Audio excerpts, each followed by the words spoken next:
Check. Just going to check and see and make sure that we got the sound coming through on our stream.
Welcome everyone to our, trying to lose track of the date, November 12th, 2025 council meeting. Can I call this meeting to order?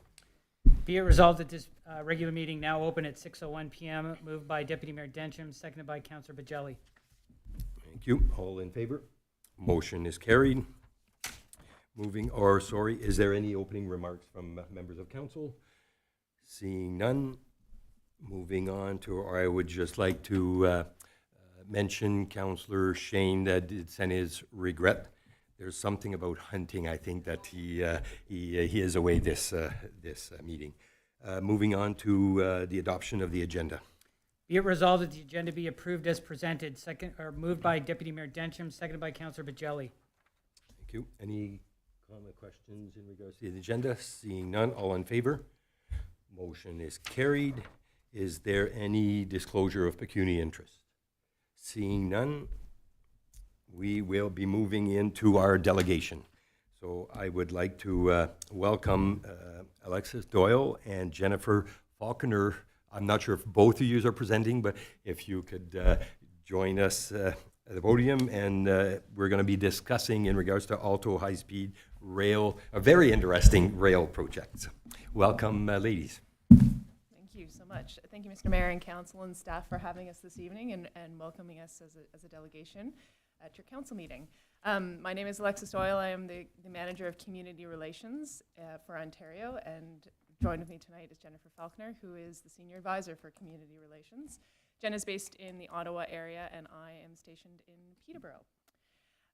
I also just want to acknowledge that tonight we weren't able to secure a technical colleague to join us for this conversation. So if there are questions that we can't address after the presentation, happy to take those away and get back to you with those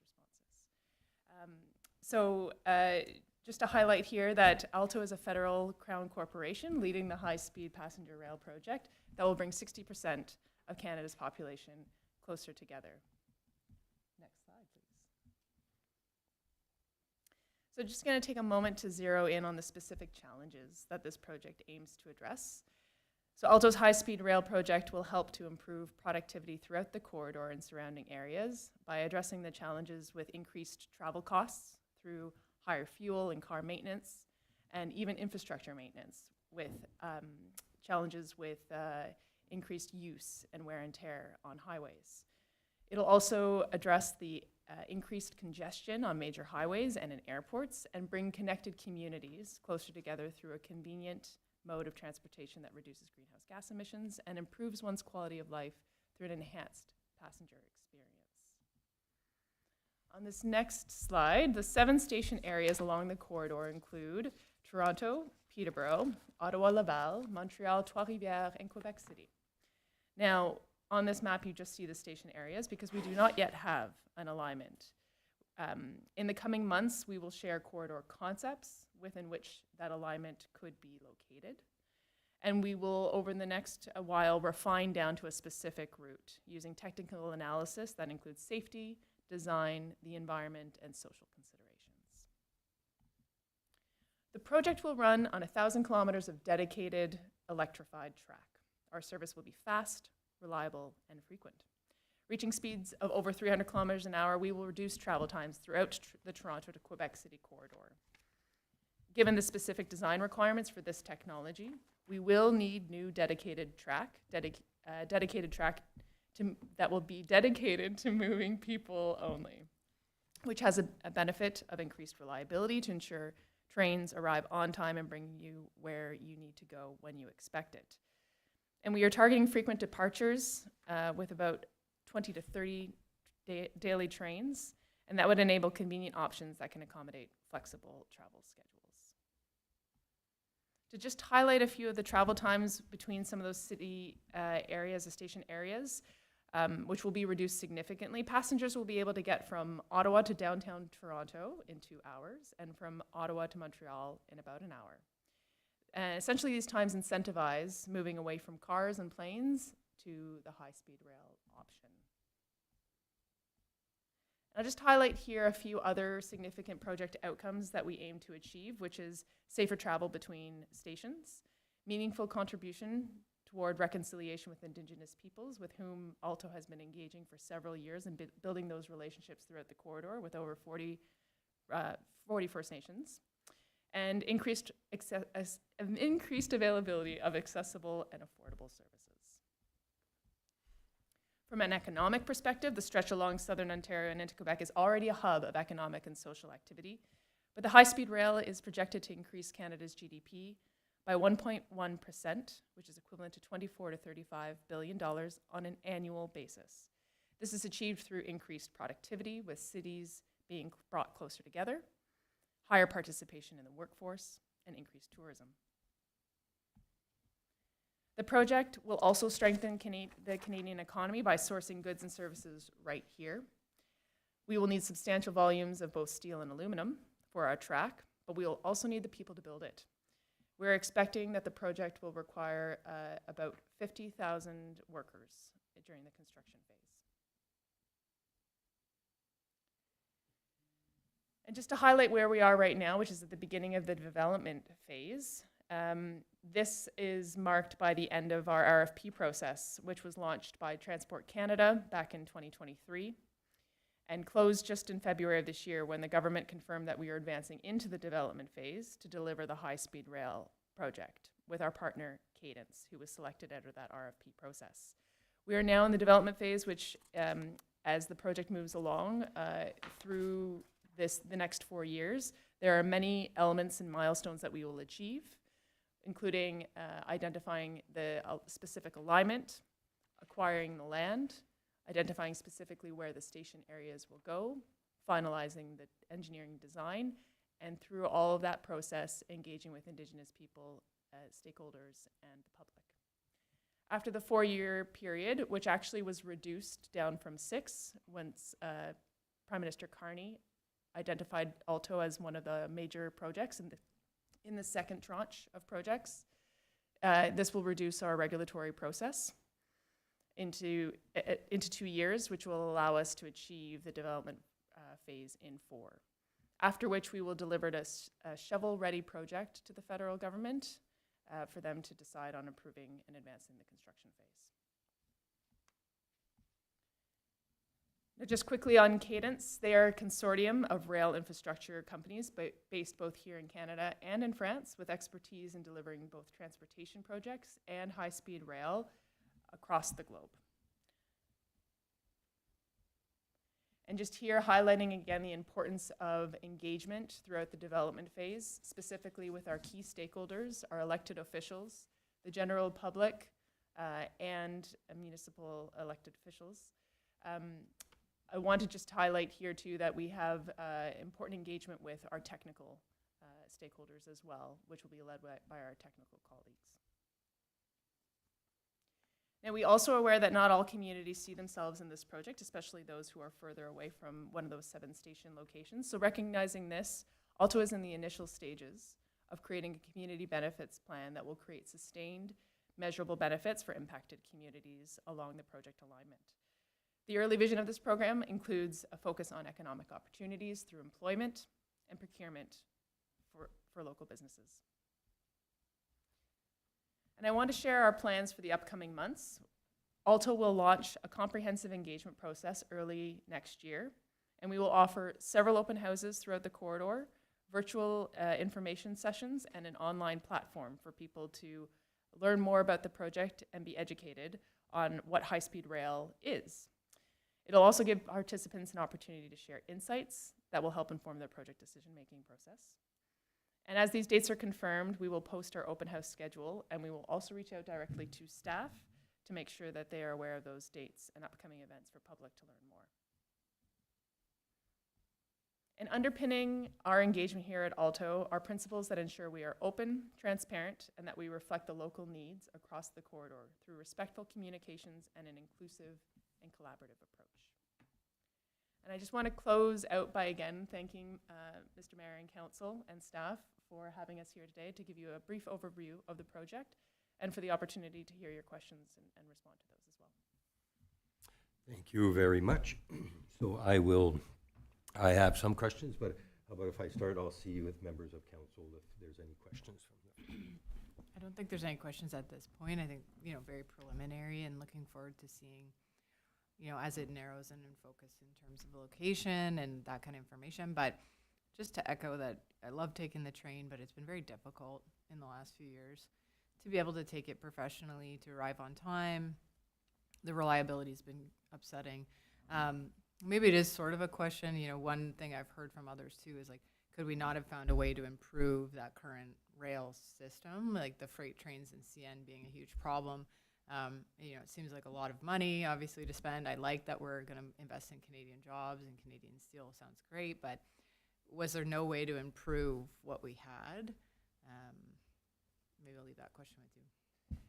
So I can't speak to whether or not the scope of the project in its previous iterations highlighted opportunities to look at the existing corridor, but in terms of this particular area between Toronto and Quebec City with the station locations generally in the Peterborough to Ottawa area, the previous scope of the project, which Via Rail had been, or via HFR I should say, had been engaging on for several years, was more of a conventional rail service with many stops, likely availing of existing rail corridors and shared rail options. When the RFP process was released by Transport Canada, the requirements for those who were bidding on the project was that they had to scope two scenarios: a conventional rail, which was the previous scope, or a high speed. And through the analysis of all of those bids, the decision was made by Transport Canada to advance the high speed option. I know that that frustration has been echoed by many other communities who currently do have Via Rail service and that challenge with CN. I know that there are ongoing conversations there, but I unfortunately don't have a specific answer to this. Happy to bring that away to see if other colleagues are aware, and if we have a response, we'll follow up. Okay. Oh, sure, yeah.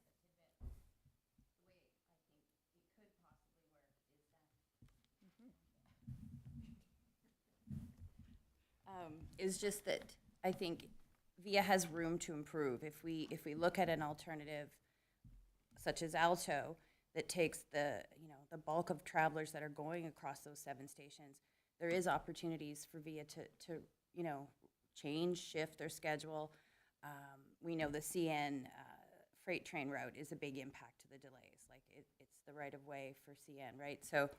But if they can look and analyze and maybe do some improvements and complement what Alto brings, I think there's room for improvement. And I know that I think they're hearing the issues from the public for sure. And I know that they're very limited from what I hear as to what they can do right now. So. Go ahead, Deputy Mayor Densham. Thank you, Mr. Mayor. And thank you for the presentation. Very interesting. And I know you're at the early stages. I was a frequent VIA traveler in my past career, and I share your frustrations. It's only getting worse, and it seems, but so having a dedicated line should make a difference, obviously. Now, would that be 2 rails? Because if you're leaving hourly, which I think the presentation suggested, I can't imagine you're going to try to flip cars back and forth between. Yeah, so there would be 2 multiple. rails? That's right. Okay. That's right. Yeah. And is there what do you anticipate the rates or the fares to be relative to like a Via Rail trip right now? That There will be a similar scaling of tickets based on different user types that we anticipate. So there will be people who are interested in riding it for business, but there are others who are interested from a commuting perspective. We want to be able to support the students and them going to and accessing different institutions across the corridor. So making sure that we have fares that support students and seniors so that they can access those services in the big cities, be it for health or education, but also making sure that we have the higher end option as well. So a similar makeup to what you have on Via Rail, where you can have a sliding scale, but that's part of the work that's going to happen over the coming years. We want to make sure that we have as many riders as possible, so accommodating those different users is super important. So. And are the stations going to be near where the current, Union Station, et cetera? So if people want to take the VIA to get them to the train, is that the vision? So we haven't yet identified the exact station areas, but making sure that it is a convenient service that brings you into the center of towns is ideal. We did hear this at a recent council meeting as well, especially in rural communities, that it is a benefit to get on a local Via Rail service and then land at the same station where you can then hop on to the high-speed rail. So we have heard that and we have captured that input. I think that's a really important insight, and it sounds like that's an opportunity that you see as well. I think so. And last question, do you envision this going beyond Ontario at some point in the future, like to? Oh, I don't know. I don't know. I feel like our eyes are kind of just set on this existing corridor, which is a pretty significant infrastructure undertaking. So I don't know what the future is. I don't know, Jen, if you have insights there. Whatever the government gives us, the mandate, I'm sure that that would be part of the work. There is interest, and I think the conversation has started. The interest and the viability is becoming more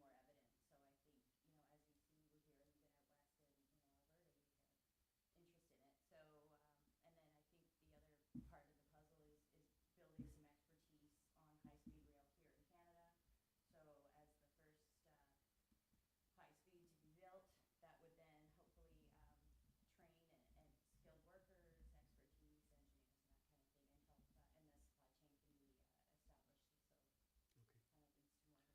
So I've taken the train to the East Coast and I've taken the train to BC, the Via train as well. So, and that is a long ride. So going 300 kilometers an hour would be helpful. So thank you for your presentation. Go ahead, Councillor Bajelli. Well, thank you very much for the presentation. I just had a question that would be a little more local focus for us, and I know, again, you're very early in the process right now, but being that we kind of do fall in a natural line where between that potential Ottawa station and Laval, is there conversations with any collaboration really with Via as far as being able to use some of the existing corridors? Maybe obviously not on the same lines, but some of the areas of the land that they actually have, which would obviously bisect our township that way, and knowing that there's very little CN traffic on that rail that's pretty well dedicated as a Via rail. Yeah, good question. So the technology is different, and so the existing corridors are a little bit more challenging to navigate for reaching those speeds, because in order to get to over 300 kilometers an hour, you have to be more straight. So we imagine there will be more greenfield track and corridor and alignment identified than traveling alongside existing corridors, if that makes sense. So in rural communities where you want to achieve those speeds, straighter the better, and that may not be on existing corridors. So that's the challenge. Yeah. I appreciate that right now, and, Yeah. and I'm sure there'll be quite a bit of interest, obviously, as the process moves forward when it comes to conversations that you'll be having with landowners to acquire land to go through these areas. Thank you. So I guess I'll get the final say. So it's very exciting. So I'm all for innovation and getting this. Anybody that's gone to Europe and jumped on these high-speed trains see the value. The frustration, I see it with Via when they're dependent on CN and trying to. So with that said, to go, I know you said straight line, kind of killed my question, but I was saying right now, Ottawa Fallowfield, and it basically connects to Brockville to then go to the GTA. And I was just thinking to hit somewhere, like, because Ottawa Peterborough is a big gap, to hit somewhere and to come closer, just, I see the Seaway looking at Cornwall. You're not going to drive back to Montreal to get on to come back. But I mean, the Brockville, you've got Kingston, Brockville, Cornwall, I think would be one line that would be doable to get to their destination, jump on high speed to get to Toronto. It's just sometimes from Cornwall to drive all the way to Ottawa or vice versa, you're halfway, like you're a long ways down the line. So I'm sure I'm not the first one to bring this up. This conversation has not just started, but it's just a comment too. And then last is you're saying about straight line going through Ottawa, Greenfield. So I guess, is this going to be dealing with expropriation and just utilizing the federal power to do so, I guess, is the only way, because if not, you would be years before you can kind of get to that stage. Is that kind of, or is that already in the talks and discussions, or? It isn't in the talks and discussions because we want to start in a place of negotiation and offering fair prices for land. It is one of the tools, but it is by no means where we want to begin those conversations with landowners. And I just, before the meeting started, I mentioned the corridor of, say, the 401, which is a line that, if you're doing 2-lane rails, it would be maybe difficult to, I was just kind of, but anyways, that was sort of the discussions prior to starting the meeting. So other than that, if I don't see any further questions, I appreciate just taking the time. So are you hitting different municipality and just to put the word out and get the? Absolutely. It's our priority to make sure that elected officials have the opportunity to be briefed on the project and ask their questions before we go out into the public. So that's essential. So we've been reaching out to all communities along the corridor. They're just under 80 actually, making sure that we give everybody an opportunity to hear more about the project. So thank you again for having us and taking us up on. Appreciate it.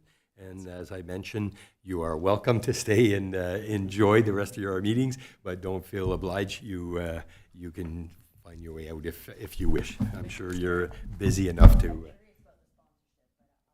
Yeah. Thank you very much. With that said, we will move on to item 7.1, adoption of our minutes and previous meeting. Mr. Clerk? or Be it CO. resolved that the following minutes be approved as presented. Regular meeting, October 28th, 2025. Moved by Councilor Bajelli, seconded by Deputy Mayor Densham.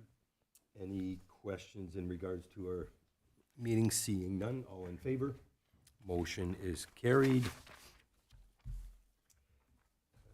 Moving on to the adoption of minutes of our committee and local boards.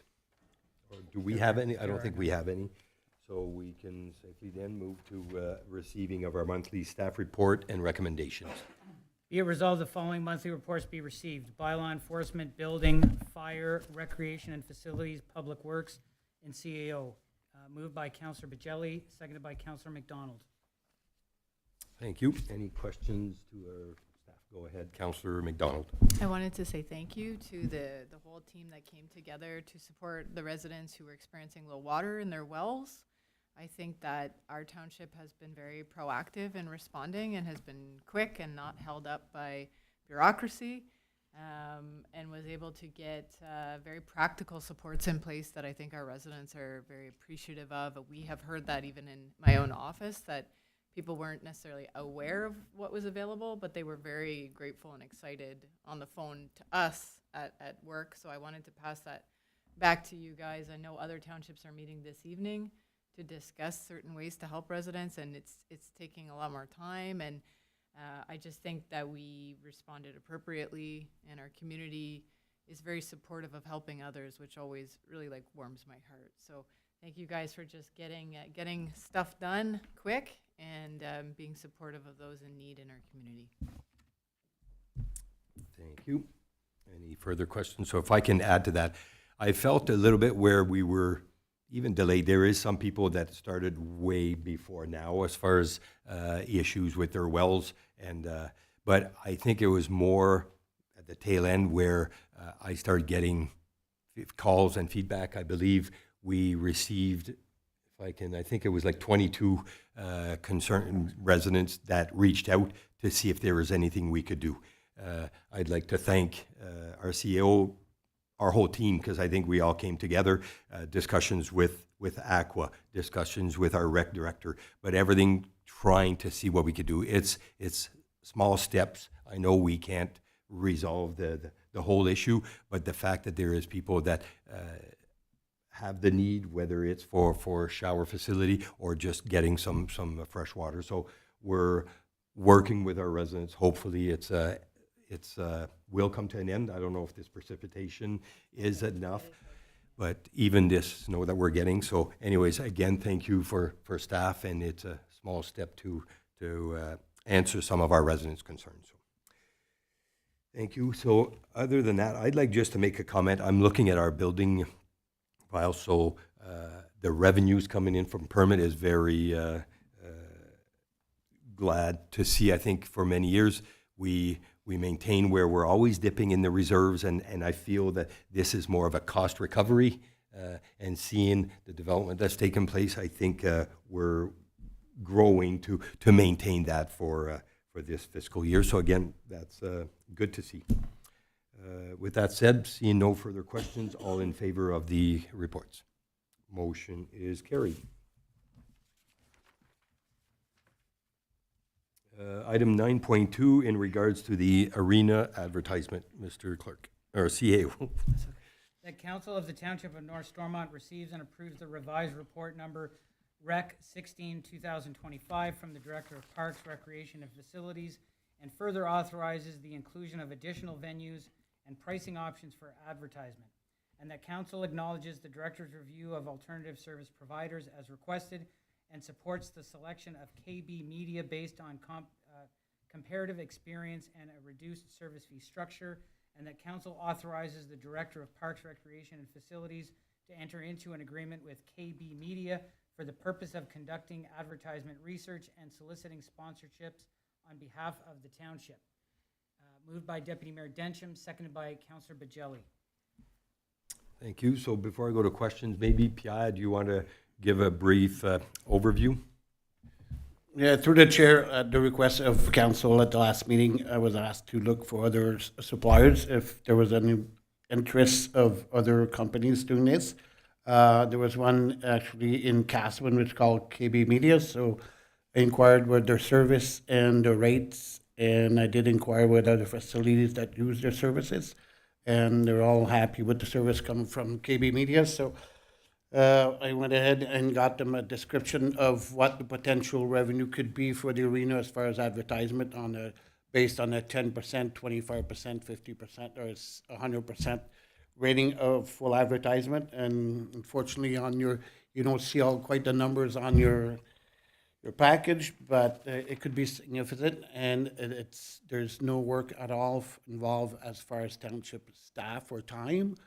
So therefore, they'll take the whole package, including the making of the signs, contacting the advertisement, making the payments, and then we just got the 10% levy fee to pay instead of 20% with the other competitors.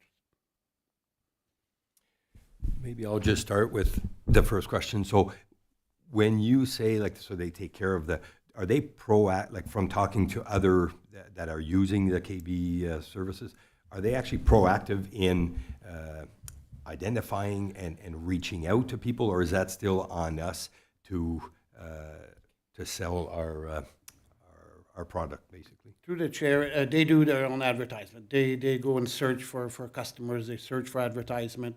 That's part of the mandate and their fees of 10%, as they will go and get the advertisement for us. So technically, as far as arena staff time, there's none involved. They do all the research. They go and solicit, and they get the signs put up, and they do all of it. Any questions? Deputy Mayor Densham. Thank you, Mr. Mayor. No, it's a good program, and I think even if it is experimental, I think it's something we want to try. It's a great opportunity to earn some more revenue, and so I fully support. I think I read in one of your reports that you're also potentially looking at other areas, like potentially other recreational facilities as well. Because what's your vision on that? I think the revenue would be helpful, given we have a lot of assets that need to be supported. But what's your vision on that? Through the chair, they don't only do arenas or sportsplex. They do baseball diamonds. They do any facilities that we can have advertising on. They usually do it. From my past employment, I had them on the pickleball court. I had them on the baseball diamond. I had them on the tennis court and outdoor rinks. So obviously, if there's advertisement to be sold, we can dedicate where we want to put the advertisement as far as the township. And just follow up. So is the idea to go for a year with the Finch Arena for now and see how that relationship builds, and then start looking at introducing additional areas? Yeah, through the chair, we'll start with the arena as our main focus, and then we'll be able to open up other venues as we see the progress being done. I would like to focus and see to get at least 50 to 75% in the next 2 years at advertisement at the arena. Then we'll be able to offer them more venues for them to do more advertisement. But if we got to focus on the arena as a prime area for advertisement. That's great, thank you. Any further question? Councillor Bajelli?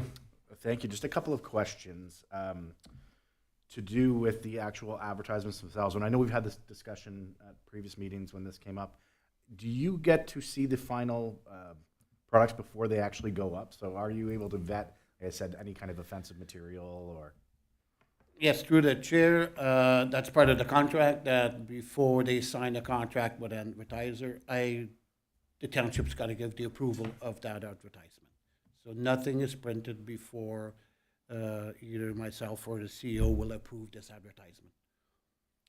And then just one other question, as far as liability for us potentially, how would it lay out in the case of one of these signs, be it on a wall or where it would be, is vandalized in one of our buildings? Who would be responsible for replacement in the case of vandalism? I'd have to ask AD Media what's the procedure for a vandalized item. I know they do the replacement of them. I can ask if it gets vandalized, who will be responsible. Okay, yeah, that's just more for our own sake. If we know we Okay. have to take on an additional liability if the case came for replacements. Thank you. I'll make note of that and confirm with them. And I apologize if I didn't go through all the details, so my question might be answered in the report. But if there is a business that is willing to go ahead with their, are they tied to KB4 to get the actual sign, or if they already have a sign or that can work, or get their own signs done? So maybe that's just a question for clarity. No, through KB Media, the contract indicates that they do all the signage. So it's a one-stop for the advertiser. They do the marketing, they get approved by the business, and then they're in charge of getting the signs made up and everything, and then delivered to the arena, and then they're going to install them for us. Thank you. Any further questions? Seeing none, all in favor? Motion is carried.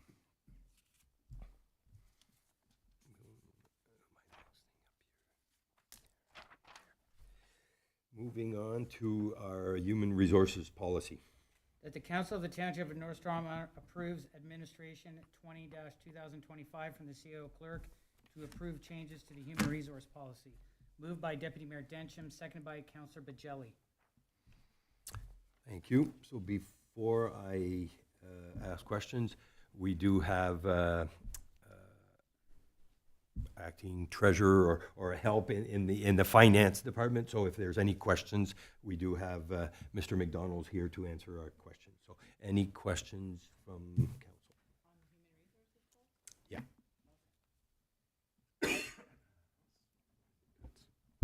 I was just gonna say, are we on the right one? Yeah? Oh, okay. Yep. It made me a little uncomfortable to see the sort of removal of a vacation allowance for our CAO. I do understand the logic of why he's put it forward, but it made me a little uncomfortable. So I'm not sure. I just kind of wanted to put that out there, that I think, you know, when you sign an employment agreement and you have an to remove something at the end of someone's years of service, and just want to make sure that your hard work is recognized at your time of your retirement, and that all the entitlements that you should have, you get. And, you know, it made me a little uncomfortable. So if I can jump in here. So I feel the same way. I was going to kind of bring in, this is something that we can have the discussions, but I don't feel that it can be activated to reflect something that's we're so near. And I mean, it was put on the agenda, I think in good faith on his part, but it's something that we should, as far as council, now moving forward is another discussion, but to do it for the fact that the circumstance that are in front of us is something that I don't feel right, and that we could have, all of council kind of pipe in on their thoughts. And maybe it's a specific relationship that council has with the CAO as an employee-employer, and I feel like maybe that particular section of this amendment should be pulled out and dealt with separately between us and our one employee we have versus being done this way. So maybe that's a way to keep the amendments moving and separate this out. And through the chair, for transparency, the section that I identified that I'm suggesting be removed is reflective of every staff member that retires. So this would not be isolated to just the CAO position. This would be for anybody that's in a position to retire. So I just wanted to make that abundantly clear, and I don't want to provide further opinion just because of the real or perceived perception that I would be influencing this vote, because of course, with me stepping down in the very near future, obviously this impacts me the most. So. Go ahead, Deputy Mayor Densham. Yeah, no, I agree with Councillor McDonald's assessment in her position as well. So again, I would be open to us making any appropriate amendment. So in regards, not specific to the situation we're in, to specific individuals, it is, though, I've seen it where myself at my work, my employment, it's accrued by month. So if you do retire in June, it's a fair statement too. And the way it's structured, the fact that it applies on January 1st, well, nobody would retire December 31st and say, I'm done in 2025. You would jump forward to get the allotment of so I understand it's something that we need to discuss. I just don't feel that it's based on this particular issue with it's kind of personal right now as to what we're bringing it forward. So I'm not sure how council would be looking at dealing with the circumstance if we defer this or if we make an exemption of the sort. So I'll just go to Craig and then Steve. Through the chair, perhaps we could defer this to have further discussion. I'm not sure if the treasurer has any, or the interim chair, or soon-to-be interim treasurer, yet to be appointed. But do you have any suggestions, Lachlan, on how we could address this? I don't know if we can amend the motion tonight. Through you, Mr. Mayor, oftentimes administration has to follow policy because that's council, obviously the governance role. In this case, if you have one exception that you're looking to apply it to and then apply it thereafter, you could probably take that upon yourself as council. And if this is something you want to use the policy from here onward, apply the policy and then have a conversation about, like, he is your only employee, so this is for everybody else, including you, but you can make the exception at council. I don't think it's an exception. I'm looking more at implementing it, but after the fact. So right now we cannot be in. Is there the opportunity then to insert something in there where there's a coming into force date? So we can pass a policy that will come into force effective a certain date. Through you, Mr. Mayor, certainly it's your policy. I'm sure that could solve this issue. Did you want to add? Yeah, and again, I as well don't want to suggest that we're just doing this. It's never good to make a policy around one person's circumstance, right? So I kind of liked your idea of proration as well as an opportunity to look at this. But yeah, again, from my perspective, I'm fine either way if we need more time, but then I'm fine to defer it till we have a chance to discuss it. Would be one way to go, but again, how urgent is it for the rest of the modifications to be made this go around? Through the chair, the main item that we were looking at changing is the section specific to performance appraisals and the implementation of those increments. We felt, with the treasurer's support, that it should mirror the CPI implementation of January 1st. It seemed a little disjointed that historically it's been embedded in the HR policy as March 31st. So we're strongly suggesting that we amend that to change to January 1st. Go ahead, Councillor McDonald. I think, yeah, and I'm supportive of that. We have another meeting in November, correct? Would you be then amenable, council, if I made a motion just to defer this to one more meeting forward? I just felt uncomfortable with it. I would just like some time to be able to think it through a bit better. But I don't want to, we won't delay this. We'll get those things actioned. But I just would appreciate if we could defer for one meeting, just so we can be sure we're comfortable. And also, there is wording that relates to the changes with arena staff. I think that is Correct. embedded in We were there. just taking it, through the chair, we were just taking advantage of us having to come forward with those date clarifications. We were basically using that as a housekeeping opportunity, just to remove the mention of solid waste and recycling staff. We no longer don't provide that service, so we don't have individuals employed, so we were just using this as an opportunity to remove that.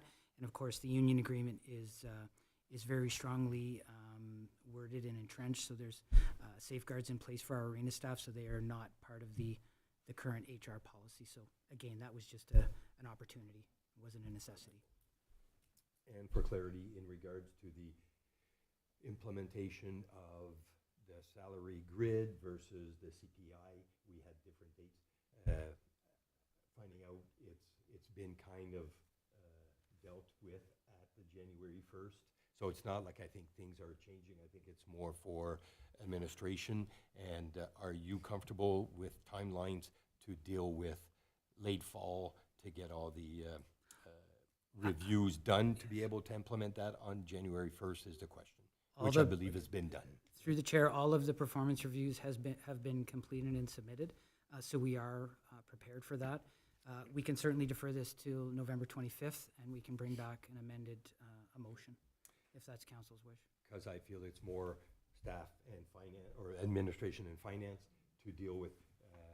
There is, out of our core, I always like to look back at SDNG as a whole. We've got 6 municipalities to kind of look. We're split basically 3 and 3, so there is 3 that are dealing with a March deadline. The others are dealing with January 1st. So I don't think there's a right or wrong. It's more on what we're comfortable with, and that becomes more administration and staff being aware. Because regardless, is it retroactive anyways to? How does Through that the work? chair, historically, it has been retroactive. We have, the timelines for passing the budget have shifted depending on the term of council. It was late March before the last term of council. We had moved that up a little bit more aggressively to January, February, and now we should be having our deliberations in January again. So certainly I believe, and I'll defer to the interim treasurer to respond, but I believe this just aligns more effectively, and it reflects the practical experience that we've had. This has been going on since at least 2016, according to our payroll staff, probably before that, so it's almost been a decade. So we're just trying to clean up and ensure that the policy reflects our practices.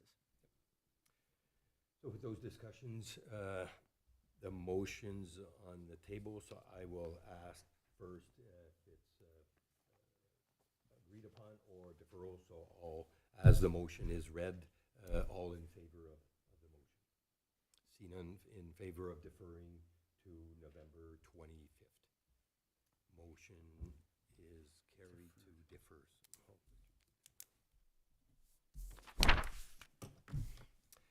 Good. Moving on to item 9.4 in regards to our SDNG winter maintenance agreement. That the Mr. council of the Township of North Stormont receives report Public Works 18-2025 and approve the contract renewal with the recommended amendments suggested by SDG counties, subject to agreed upon amounts. Moved by Councilor McDonald, seconded by Deputy Mayor Densham. Thank you. So before I go to Blake, it appears that the counties have, so in the past, for the last 5 years, we were taking on responsibility for basically from Newington all the way down to the boundary, down to the County Road 13, which is the Swale Road heading to Chrysler. And we also took care of County Road 6 up to the 8th and up to 15, correct? Yes. So That was discussed where I believe right now the counties are prepared to remove County Road 14, which is from Newington to 43. And as it's presented to us right now, they're basically putting out where we would take from 43 all of Boundary Road, the little bit of County Road 6 up to 13, and the 6 again up to 15. I'm not sure if you guys all have those county roads in your head. So with that said, I'll just take questions from the floor. Or first, Blake, did you want to maybe just give a little bit of history so that way we kind of get both sides? Yes, when this started out, the previous discussions we had with the counties was they wanted North Stormont to continue right back to P&R County Road 27. At that time, myself discussed with the county engineer that was a Class 3 road and that we only have a single shift, and Class 3 standards actually asked in wintertime high level of service, which would be basically a 12-hour shift, be 2 shifts per day. So they eliminated that, and it's been going on, and now that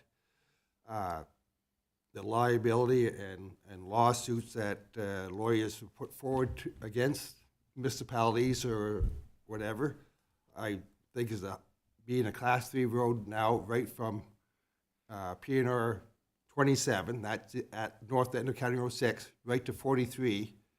The traffic volume and even the inspector, OPP, said the concern of the speed. I can't, if something would happen on a Class 3 road with a single shift of manpower with the legislation and work hours and time off and all this, that we won't be able, well, I won't be able to defend the municipality wholly and be forcing the ratepayers to actually have to, like, insurance is not free, and, you know. So I suggested a few years ago, before the new CEO came in, and a new county engineer came in, about if they did County Road 9, that we could drive on it, which they did, that maybe that would be a better solution, and have 24-hour service on County Road 6, right at Fitzroy Boundary, right to 43. I've been strongly endorsing that for years, and I'm like, basically, like I said, I have to patrol it twice a day just to have the patrolling record justify that we're monitoring that road and we're responding to it. And taking on County Road 9 from 15 to 12 with Berwick Road is a Class 4 road, where we reduce the level of service. We're not going to reduce the level of service. We're going to compare it with the county road, but the patrolling and liability is a lot less risk that we can actually defend ourselves in court, I believe. And it's nothing legal, but we do know, I mentioned to the mayor tonight, this morning with the little snow accumulation on it, people don't realize how slippery a road could be, and I was doing over 100 kilometers keeping up to a guy running that stretch of road. So, and they don't count that for accidents. They don't go after speed. They go after liability of the road surface.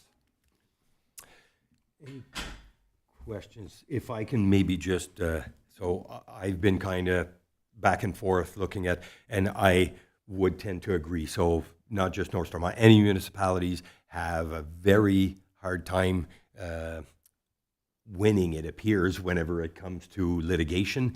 And there's always kind of a sense of somewhat at fault, or we are responsible to make sure we maintain. So that part, the fact that we have one shift makes it very difficult, or maybe makes it easier for the opposition to say, how can you maintain this level of road with one shift, and it does become a factor. So right now, it's a different offer. So from what we have in front of us, County Road is not in the picture.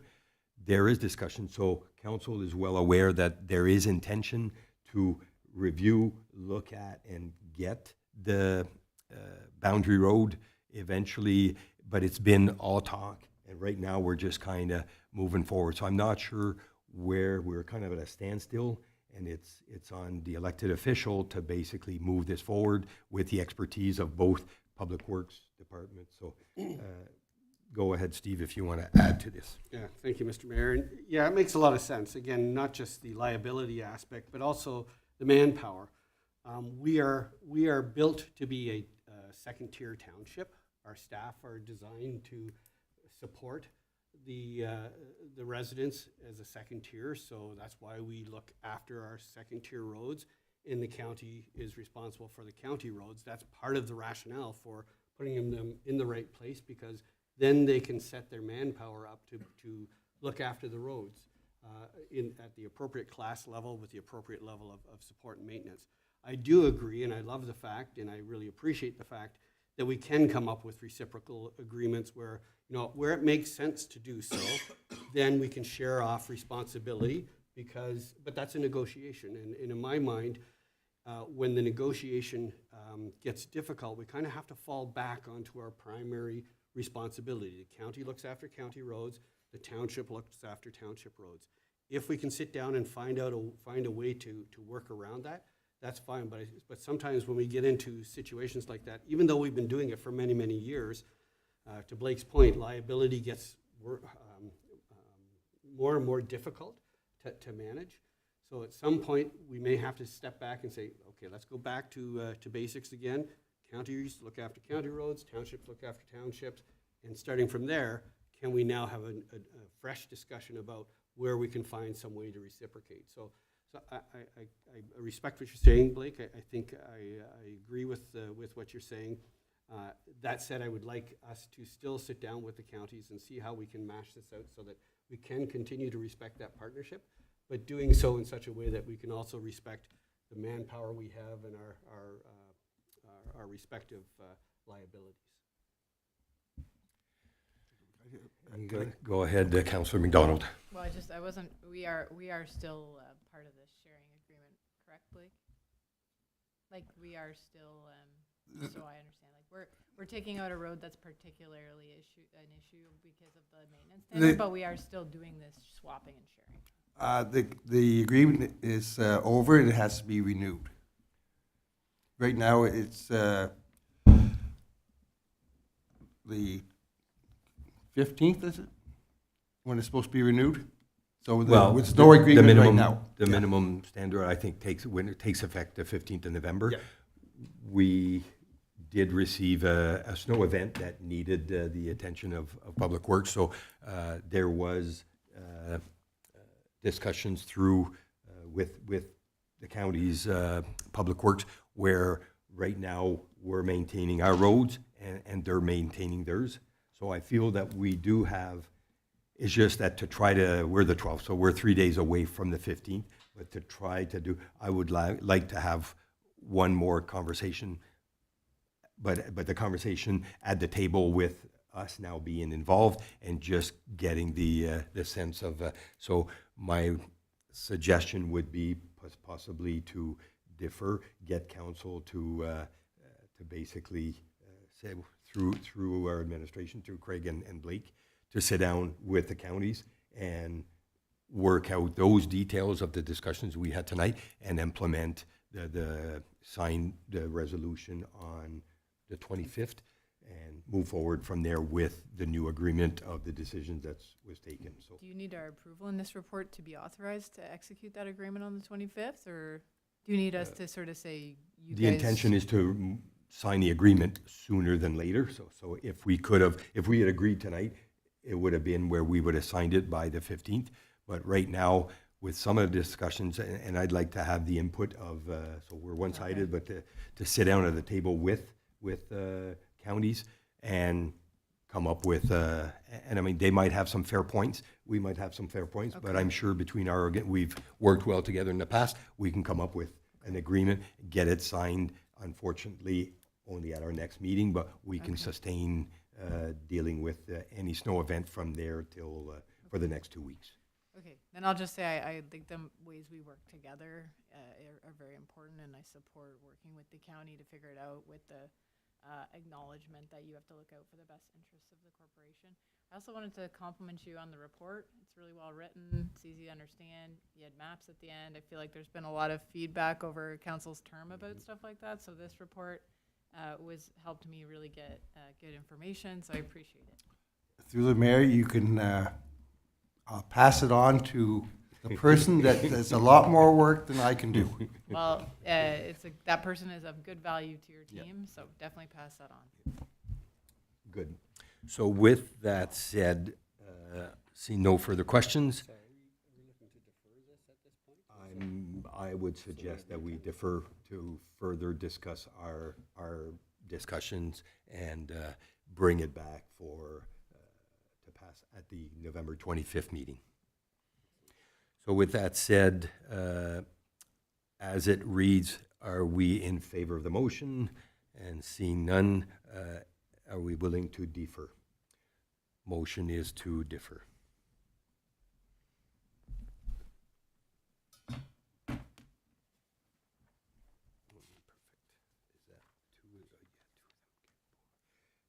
Moving on to item 9.6 in regards to grant application with the Federation of Canadian Municipalities Green Municipal Fund. Through the chair, 9.5 is the tender for the supply of diesel. That is Oh, for sorry, 9.6. that was at the bottom. I apologize. So yeah, let's start off with the tender RFP PW-003-2025 in regards to supply of diesel. That the Council of the Township of North Stormont receives report Public Works 19-2025 from the Public Works Department and awards the tender RFT PW-003-2025 for the supply of diesel to W.O. Stinson and Sons Limited at an estimated yearly cost of $159,592.50. Moved by Councillor Bajelli, seconded by Councillor McDonald. Thank you. Any discussions? Go ahead, Deputy Mayor Densham. Yeah, it's more, I need you to educate me a little bit, Blake. I'm fine with the recommendation, but when I read how the tender proposal is laid out here, it looks like you've got the cents per liter minus, so each one says minus 10 cents, minus 9.45, so on and so forth. What are we minusing from? Where do we take that? Is that one common price that everybody looks at? It's not the supplier's own price and they take 10 cents off or 9 cents off. Through the chair, you look at the very top of the spreadsheet. So Suncor Terminal rack price from Ottawa is a rack price that's set every day. So basically, we had the tenders shows the rack price of this day, and the bidders are bidding on that rack price to what they're going to charge us for that. So they're all using that common And that's denominator the to way start it with. Perfect. carries on all year. Thank you. Yeah. Any other questions? Seeing none, so with this, so I was aware we were going out to tender. Are we also dealing, because I was under the impression, are we also dealing with propane and all the DEF and lubricant and everything that comes into the Public Works Department? Through the chair, with the transition of a new employee and looking after facilities and that, I do have one garage with propane, but most of the propane is in recreation buildings or whatever. Yep. So when they asked me, I said, I don't think we're in a position right now to go into a full tender on propane with the new facility director stepping in, and because propane, I got 4 tanks. We got a lot of tanks of propane, and it's a lot more complicated than just taking the tank out and putting the tank in. You know, and some are large volume tanks, some are small, and they're all paid by municipal groups or other municipal groups like the fire department and rec and myself. And so it's not as simple as just, you know, my two garages. So I said, what, right now, we'll let him get his feet wet, and you can look at it next summer when it's, because propane is not that heavy use in the summertime. That's an ideal time to get into that early, give time to cycle the tanks and do the job. Yeah. No, and I agree. So between our fire halls, our rec facilities and stuff, it is something possibly that we can come together and look at, because there's all kinds of locking in. There's all kind, whether it's rental of the tanks or no rental of the tank, depending on usage. There's lots to take in, and just somebody to analyze it, I think, is worth looking into it and moving forward from there. So back to the tender for the supply of diesel. Any further questions? Seeing none, all in favor? Motion is carried. Now, moving on to the Federation of Canadian Municipalities Green Municipal Fund, Mr. CAO.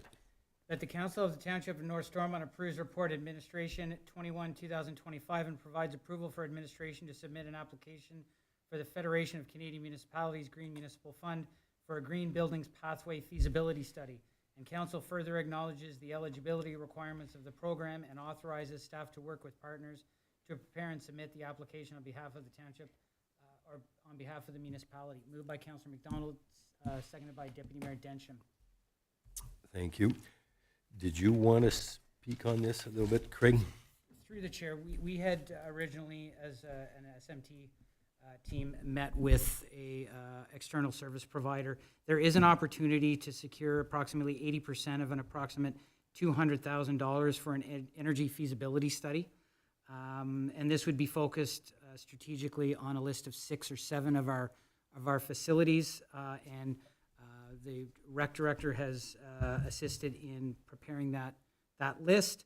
And I just wanted to note that should we be unsuccessful in sourcing another funding stream for the existing 20%, we would in all likelihood abandon the FCM funding grant. It would be equivalent to about $46,000, $9,000 or $10,000 roughly in in-kind services, and $36,000, which in the CAO's opinion, if we can't find another funding stream, I couldn't validate in putting that on the ratepayers. So I don't think there's anything to lose for us submitting, at least for the pre-application, which we would do at, of course, the endorsement of council.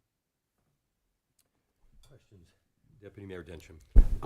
Can somebody just describe what the deliverable will look like when it's, if we are able to find, I agree with you, by the way, Mr. CAO, about we should find another funding stream to close the gap, but can you just describe what it is that we would receive if we were to go through with this eventually? And just as a caveat before the rec director comments, we were under the impression from the SMT perspective that we would be able to find 100% funding source to do this feasibility study. Unfortunately, as time moves on, the shifting of the program has changed. So right now we can only access 80% with certainty, whereas when we initially started this conversation, it was 100%. So Pierre, did you want to expand on the technical capacities that we would be undertaking for the feasibility study? Yeah, through the chair, we identified 6 facilities where the use of energy was extremely high compared to other ones. So there's 6 identified buildings that they'll be monitored. So there's monitors going on each system of breakers on each capacity and it'll give us a breakdown of how much hydro they're using and where can we do a change to reduce this consumption of hydro or heat. The reason for this is most of the time once you have this done is other grants that come in for energy saving. You already got your plan in place. You already got your stats done. You already got, say, I'll give an example. We changed this to all LED, or saving would be so much a year. So this program pays for itself back, but if you don't have it, when you fill up a grant, you cannot predict how much you're gonna save. So most of the time, these grants will ask you, well, where's your analysis? What did you do to come up with these numbers? Well, this program will allow us to have these numbers down. And when grants are coming in to do all these changes, we'll have the proper information in place. And we'll be able to identify, maybe there are some halls that there is some either overburden on some breakers where the breakers are working extremely harder than another one where it should have been a 50 amp instead of a 20 amp. And that's will identify clearly that where's our issues on some of the highest usage of energy. Basically, it's good for now. We'll identify the probability that we already identified to our assets and to our expenses every month. And then from there, we'll be able to say, okay, how we take this information and create this into a saving on long-term of the municipality.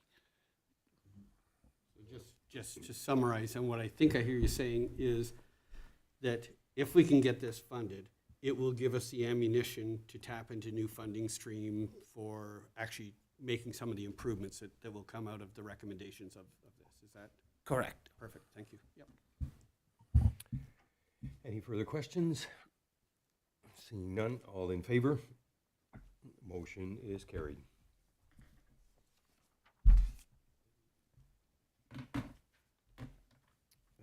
Moving on to item 9.7 in regards to additional arena staff. That the Council of the Township of North Stormont receives and approves report number REC 18-2025 submitted by the Director of Parks, Recreation and Facilities, and further that council authorizes the hiring of a part-time student to assist in alleviating staff shortages and workload pressures during weekends and select weekdays, and further the council directs administration to prepare and post a job advertisement in accordance with the job description established by the township, and further that the council approves funding for this position at the current minimum wage rate and not exceed the hours recommended by the Board of Education. Moved by Deputy Mayor Densham, seconded by Councillor McDonald.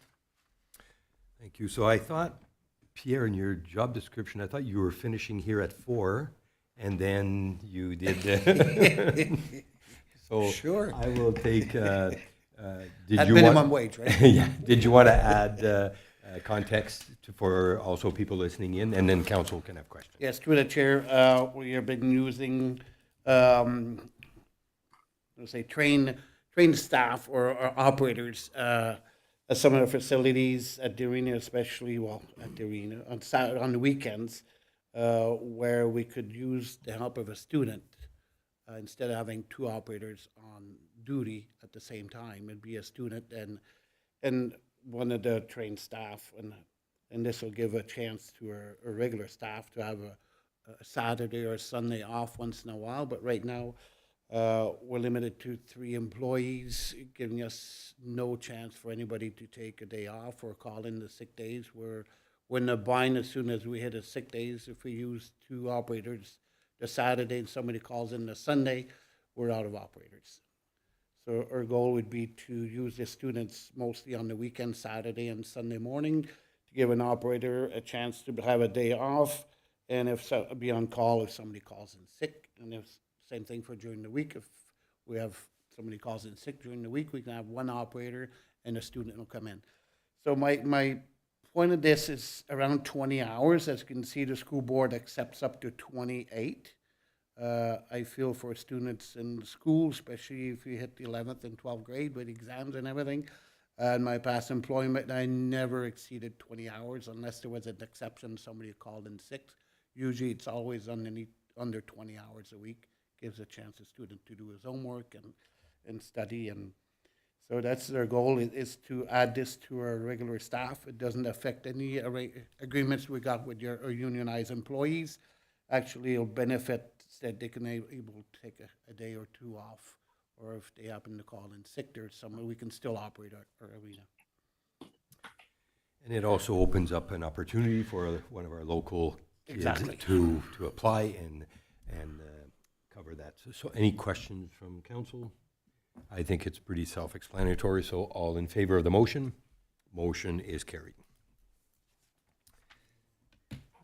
Moving on to item 10, the appointment of our interim treasurer. I get now to introduce, Be it resolved that bylaw number 81, 2025, being a bylaw to appoint an interim treasurer, be read a first, second, and third time, passed, signed, and sealed in open council this 12th day of November 2025.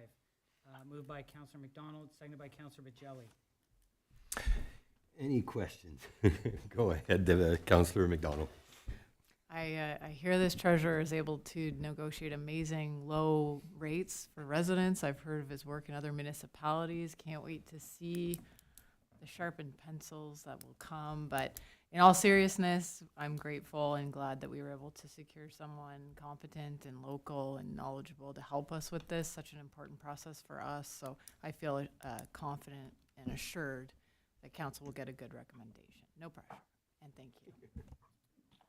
Thank you. Any other questions? Seeing none. No, I just appreciate, under the circumstance, having to go out, especially at this time of year.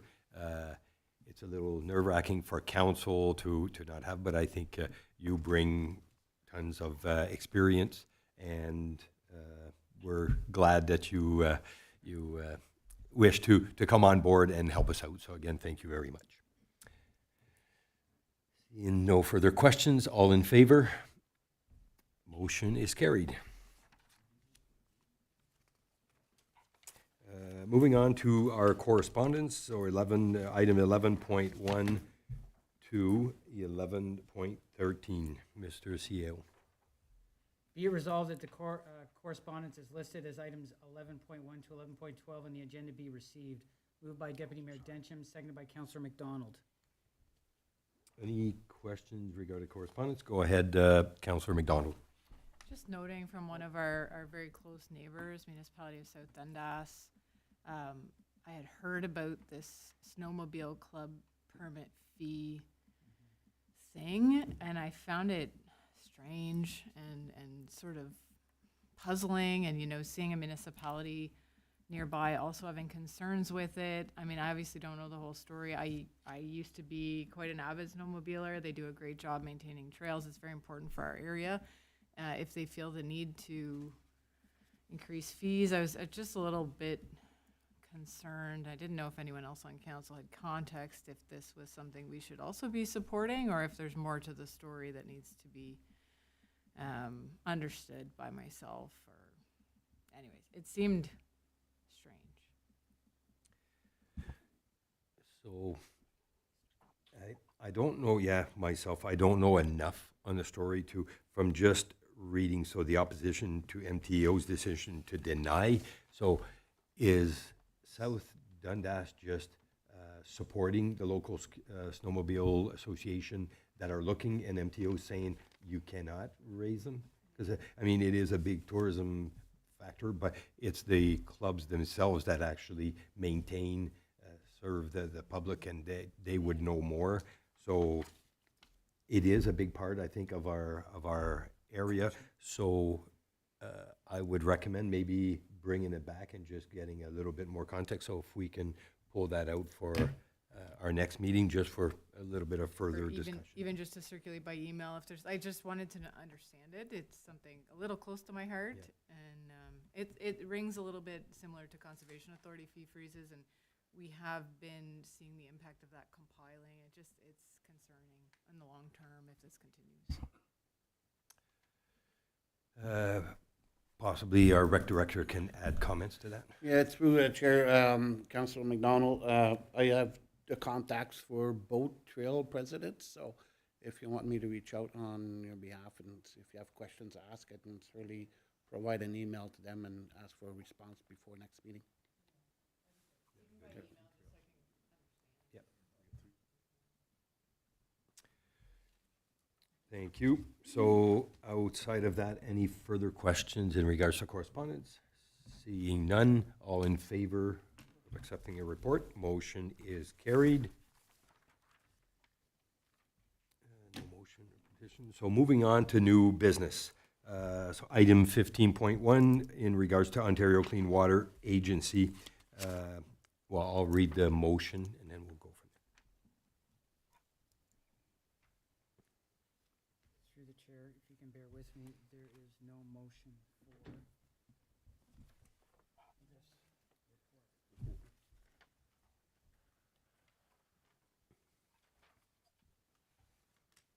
This is more of an information session, so.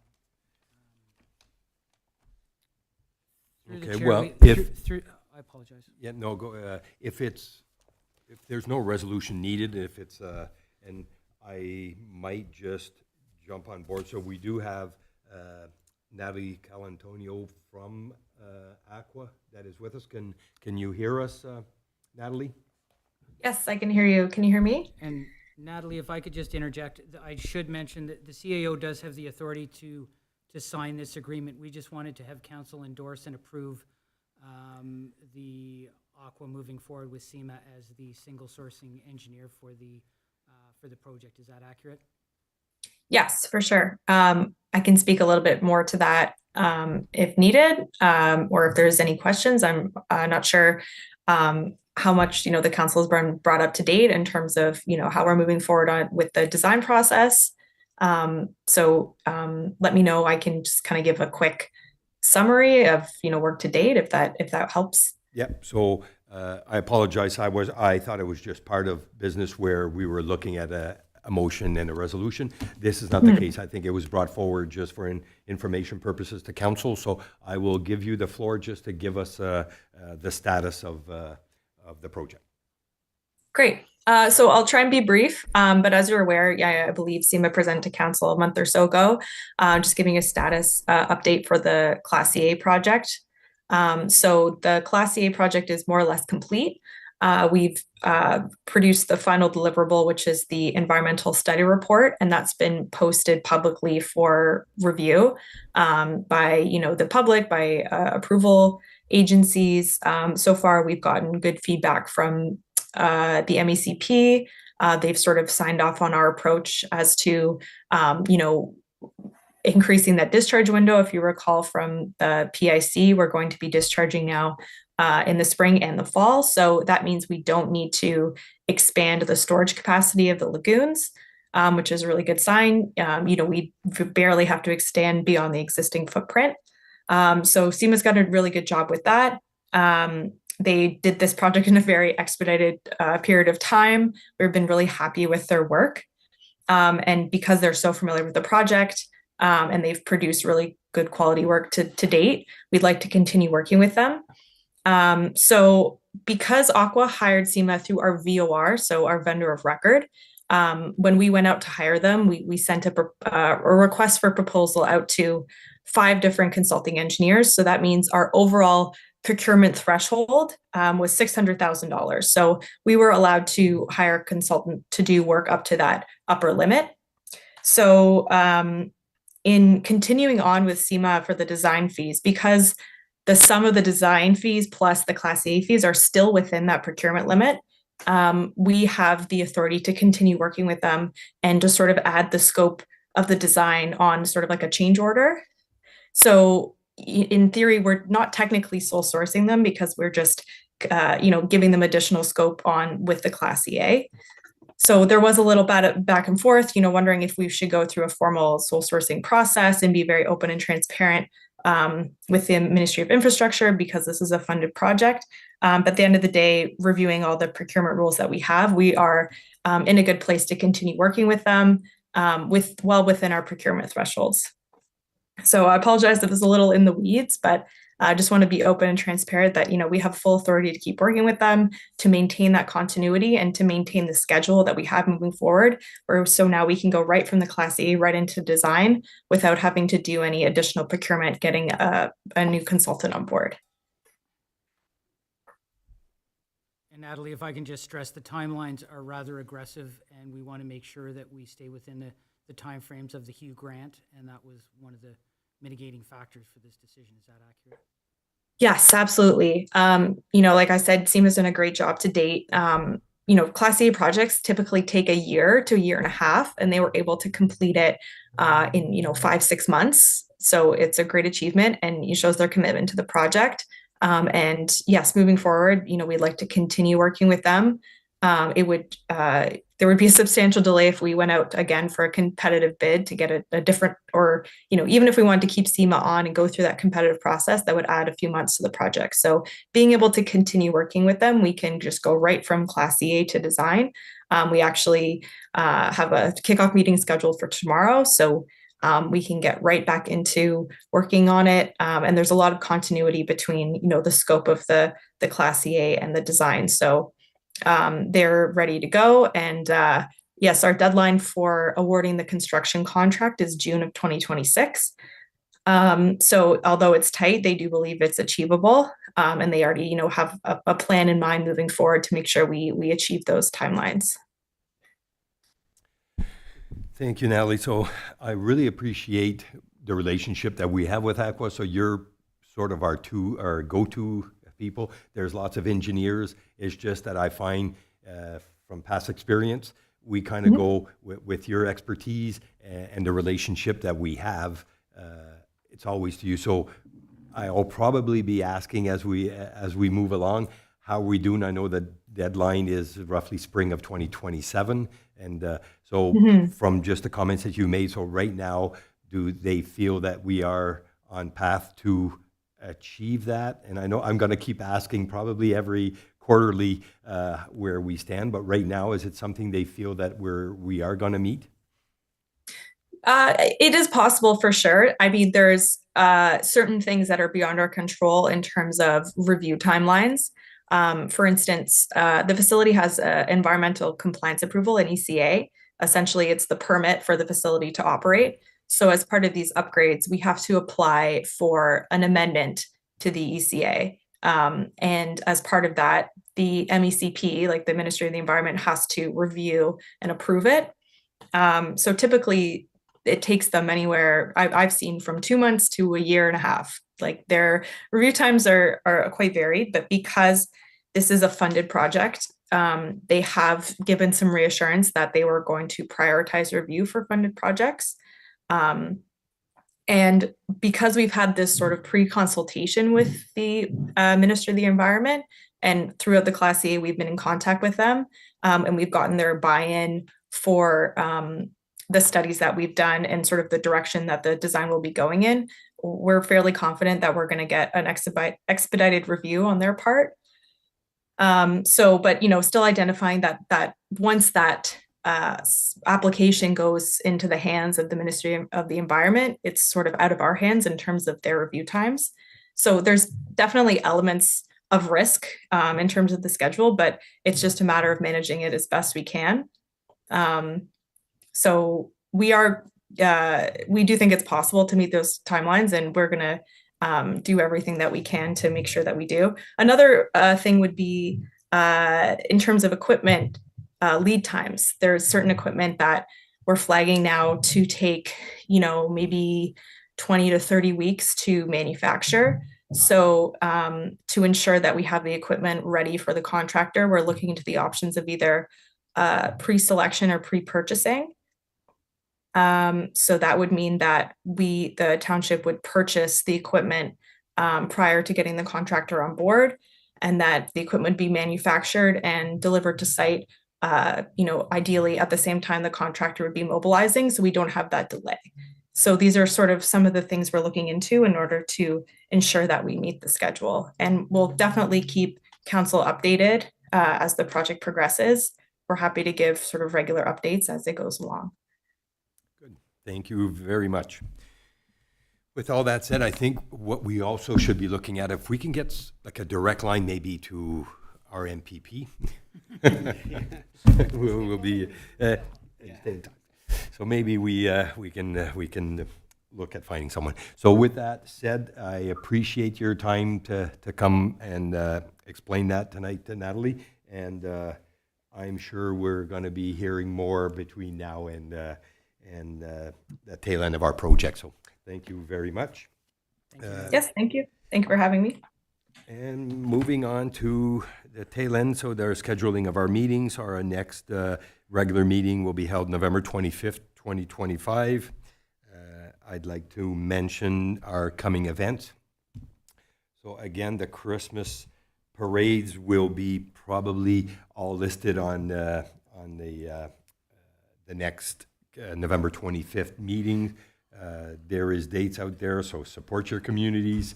And with that said, moving on to ratification of our bylaw. Be it resolved that bylaw number 82-2025 to confirm and ratify the proceedings of council at its regular meeting held on November 12th, 2025 be adopted and passed. Moved by Councilor McDonald, seconded by Councilor Bajelli. I apologize.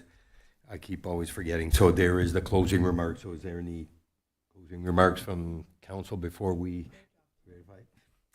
I appreciate. So with a motion, Through the chair, just for Mayor Council, our December, we're creating a page where it'll be Christmas in North Stormont, so people will be able to click a link. We'll see all the parades and all the information, what's going on around their Christmas time. Instead of going through different website, there'll be just one link and see everything that's going on in North Stormont. So even though it'll still be on the agenda, we'll create a site with the help of Todd.IT, and then there'll be just one click of a button, everybody will see what's going on. and is that something, Pierre, that can be distributed to also the group pages, so it just gets circulated throughout every Friends group? So it'll be on our website and also on our Facebook page. So I'll invite all the recreation, once this is established, to share. And the more share, well, the more people know what's going on in our communities. I'd rather one package where you can see everything in as far as Christmas parades, so this will be easier for the residents. Thank you. So with the motion read, we did have a mover and seconder, so all in favor of ratification. Motion is carried, and the adjournment, please. Be it resolved that this regular meeting adjourned at 7:28 PM. Moved by Councilor Bajelli, seconded by Councilor McDonald. All in favor? Motion is carried. Thank you very much to council, staff, and the people online, and have a great evening. Thank you.